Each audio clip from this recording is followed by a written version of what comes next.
I'm Andre Sr. with KTVU in the San Francisco Bay Area, and I'm joined now by Dr. Michael Torres. He's a therapist in our area to talk about how this whole COVID-19 and sheltering in place is affecting specifically teenagers. Thank you so much, Dr. Torres, for joining us. It's good to be with you, Andre. Go ahead. I wanted to ask you, you're a therapist for teenagers. Are teenagers, in your experience right now in our area, taking this seriously? Well, that's what I have found incredible over the past 3 weeks talking with teenagers. I think they are taking it seriously, but they are not as stressed as most adults on the planet. In fact, the number one complaint that they have is that they're bored. Most of them are doing online schooling. They're at home with their families, sheltering in place. They miss their friends. They're missing some of the common rites of passage, such as junior prom and graduation. And so they're really missing out, and they're noticing those things. Most of them have not been affected directly by COVID-19. Their family members haven't, nor have extended family or friends. So it's not entirely direct, their experience with COVID. So yeah, taking it seriously, but not as stressed as the rest of us. You know, that's interesting. I thought you were going to say they're more stressed than their parents are, but why do you think they're not as stressed as maybe the parents are in this particular situation, which is affecting so many people across the country and across the world?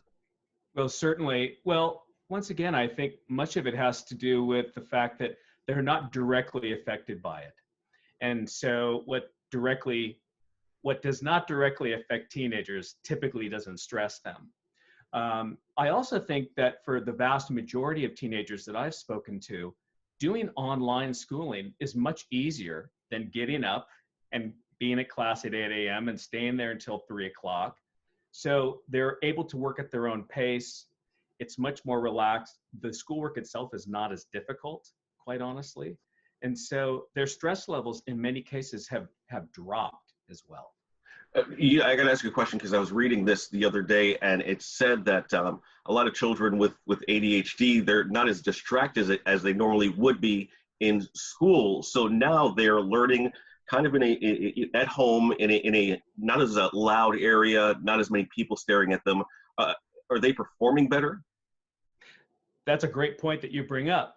So the typical teenager with ADHD no longer has 30 plus distractions sitting around them that take them off focus and off of their attention on schoolwork. So at home, the lessons are actually much easier to complete online, and they have parent supervision, more one-on-one supervision, and they don't have all the distractions. They also experience a greater sense of competence in getting the work done, so they are feeling better about the schoolwork itself. It's a little bit different, I would say, though, with kind of the typically developing teenager that is actually, yes, experiencing less stress, but is also missing the interaction with a teacher and the classroom structure. And so a lot of teens are finding a lack of motivation to get the online work done. Yeah, I wanted to talk with you a little bit more about that because usually, even going to the office, but going to school specifically when we're talking about teenagers, what you do is you're there, you sit in class, the bell rings, and you start. But now you don't necessarily have it in that way. I mean, you might still have to meet online at a certain time, but the bell doesn't ring. The same familiarity is not there. So if kids are lacking the motivation, or some of them that you're seeing, what can be done to help them? Well, I think the best thing that can happen, and one of the things I'm talking to parents about and to the teenagers, is keep a somewhat normal and typical sleep schedule. So let's not go to bed at 3 a.m. and then get up at noon. Let's do our best at least to get to bed by 11 or 12 and get up by 9 o'clock. So I think the sleep schedule is essential. I also think that there should be a certain number of hours that are devoted to getting schoolwork done, and that can be modified, certainly. So that could look like maybe anything from 10 to 1 p.m. And so I think that would help. I think what is also happening is that so many parents who are fortunate enough to still have a job are working from home. So the parents also have to step up just a little bit to offer that one-on-one or two-on-one supervision that the kid really does require. So I got to ask you this next question because I hear this, I see this even joked about online, and it's that parents are being asked about work that they have no idea about. Do you have teens that are expressing this to you? And if so, what are you telling that teen? I have not heard that complaint, by the way. And I am not an educator, but what I have been made aware of is that the work that's being sent home via Google Classroom or some other online forms is not as challenging than the typical curriculum that's offered in a normal classroom. So kids are not complaining about the difficulty of work and therefore having that issue emerge with their parents not knowing how to do this math or that chemistry. Then I want to fork off into this next thing because I've heard sometimes and over the years read that students, if the work is too easy, they're not as interested. Do you see any long-term impacts of this while we deal with this unexpected crisis, while kids try to adjust to this new way of doing school? Well, that's a very interesting point. I think that yes, I would be very concerned with, number one, the level of education the kids are getting and whether it is on par with what occurs in a normal classroom. I don't think that's going to happen over time because what I've been seeing is that teachers are now doing live classrooms on Zoom. So they're trying to kind of incorporate some of the traditional teaching methods from the classroom into a Zoom experience. Whereas the first 2 to 3 weeks of this coronavirus shelter in place, teachers were scrambling to put together curriculum. And I think the curriculum wasn't as challenging as I think it's going to become with teachers actually getting on board with services like we're communicating with right now. Yeah, it really is changing the way so many of us are doing things right now. I want to talk to you about, since COVID-19 started, the pandemic started, the shelter in place started, what have you seen here? Are you seeing more teenagers seeking therapy or not at this particular point? That's a great point. So I work at Kaiser on the child psychiatry team in San Leandro 3 days a week, and then in private practice in Alameda. At our clinic in San Leandro, the number of new patient intakes has plummeted. Now, that might be related to everyone sheltering in place and doing home quarantining. That might be that. We have been doing our best to accommodate our patients by doing video visits. In my private practice, I have a pretty steady clientele, and I have not seen an increase in calls since COVID. So in many ways, it seems like we've been using this flatten the curve, but there's been kind of an absence in what we have seen in new patient requests. Okay, so then that's interesting to me because I thought maybe teens, as you know, I remember from my days as a teen being all confused, that they would have an issue adjusting and not seeing their friends. So tell me, what are the complaints that you're seeing from teenagers then, from the ones that you are seeing right now? Well, sure, yeah.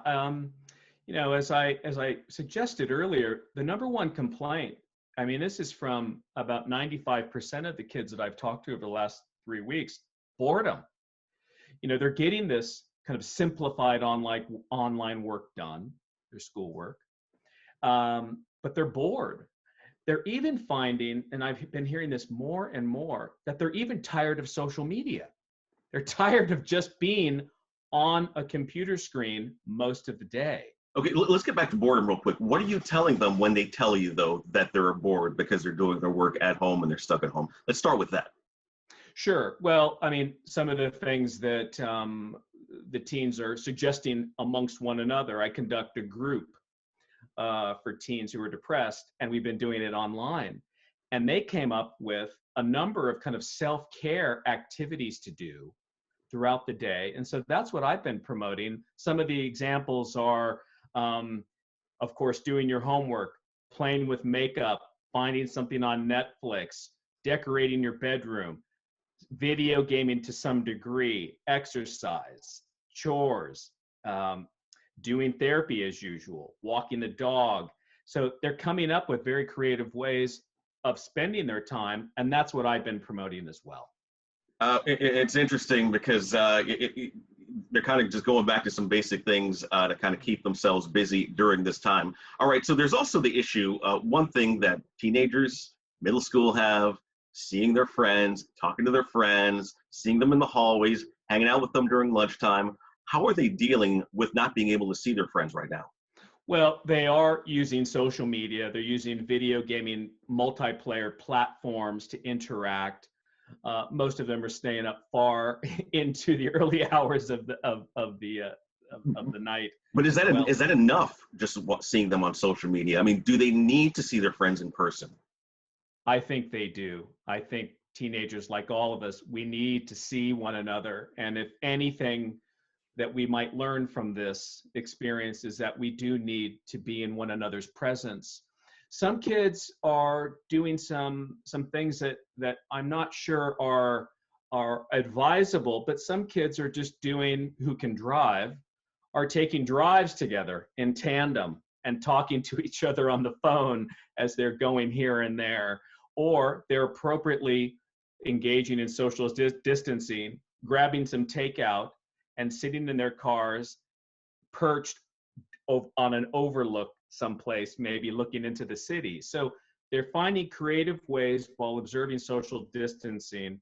But for the most part, I think there's not a lot of opportunities for actual, kind of in-person contact. So what do you tell them? Do you tell them to continue their online interactions with their friends, or do any activities online with their friends? By default, yes, I do. I suggest to them that they defer to doing these things. But also, here's another thing: it's having that voice contact versus just simply text as well. So the phone, the old-fashioned phone, is a wonderful tool, and I am suggesting to engage in FaceTime and Zoom platforms as well. What we're also seeing is that families, extended families in other states and other parts of the world, they're also connecting on Zoom. So I'm encouraging them to promote connecting with extended family through these video platforms. And I want to get to family in just a second, but I want to stay on the school subject just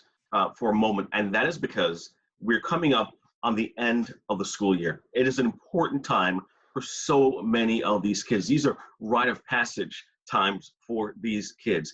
Are you getting these teenagers telling you that they're missing out on these final school dances that they're supposed to be taking part, even perhaps the SAT, ACT that they usually take part in, a rite of passage that gets them from one level to the next? Tell me about it. I'm not hearing any complaints about missing out on the test taking, but I have heard from sixth graders who are disappointed in missing their graduation, the eighth graders and their graduation, certainly the seniors. I was talking to a senior yesterday who was really deflated about not being able to go to senior prom, having a graduation, and also, if we're sheltering in place, perhaps into the summer, not seeing a lot of friends who are going to then go off to college, hopefully, in September. So there is a huge discouraging kind of feature to this for all of those kids.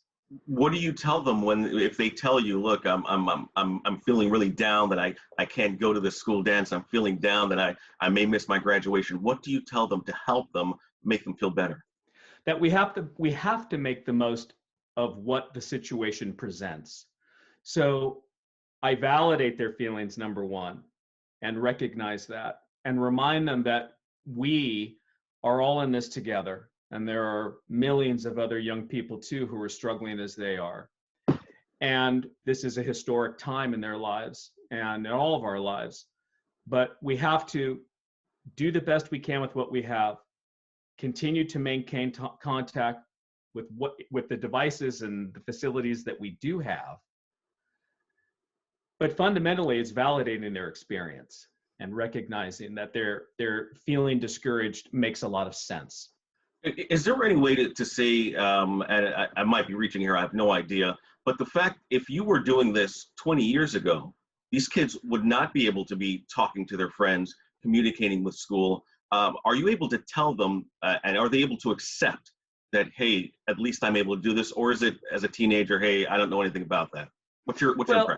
Well, I'll tell you, I think what I've been impressed by, certainly with the older teenagers, they do have a sense of perspective and an understanding of kind of history and understanding themselves in that. So many kids are comforted by this idea that this is an unprecedented historic event, one that will be written about in years to come, and they are a part of that. So there's some kind of a unifying quality to that.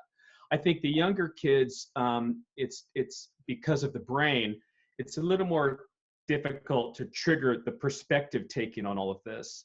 But I must admit, some of the younger kids, and I'm talking about elementary school and middle schoolers, I'm finding that they're not as challenged by some of the losses or the discouraging features as mostly the high schoolers are. Where are they getting that from? Is that because their parents may be, giving them the perspective that they need? Because you would think a child that young would not be able to understand, or would be kind of freaking out at a moment like this. But do you think it comes from the parents? No, let me be clear. I think that children, the elementary school and middle schoolers, are actually managing this with very little stress. I think the thing that the younger kids struggle with is being at home and physically being confined. And so I'll do a lot of the video calls, and you'll see the kids running around in the background and the parents, what do I do? What do I do? And so, of course, we have to come up with creative ways, usually physical kinds of exercise regimens that kids can participate in. But I don't think they are as soured by this experience as older kids are, who have a sense of perspective and what they have lost. Yeah. They're missing out on certain things that they've been talking about for some time in their school career. What do you think? I've got a couple more questions. What do you think is a long-term effect on these teens, these middle and high schoolers going through this right now? Well, Is there enough even evidence to understand it? Because what they're going through right now has probably never happened before. Well, I'll tell you, that is a great question, and something that we mental health clinicians need to start examining. My hope is that one of the consequences, as I implied earlier, is that young people and all of us are going to recognize the importance of one another and being in another person's presence and great acts of service.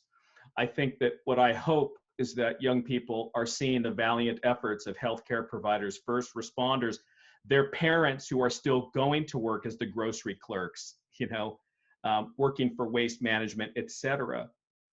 That there can also be an inspirational quality that will emerge out of this experience, a recognition of our shared humanity and the quality of relationships over style and what sneakers I have.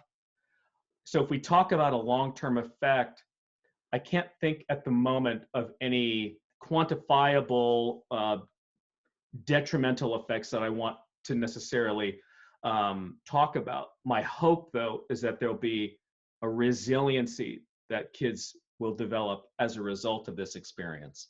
Yeah, I think a lot of us do. And I think I look at teenagers right now, my nieces and nephews in particular, and think how well they're adjusting to this new life. They're always on their phones and they are adjusting. And I'm just really impressed. And I want to get to this next subject as we're talking about it.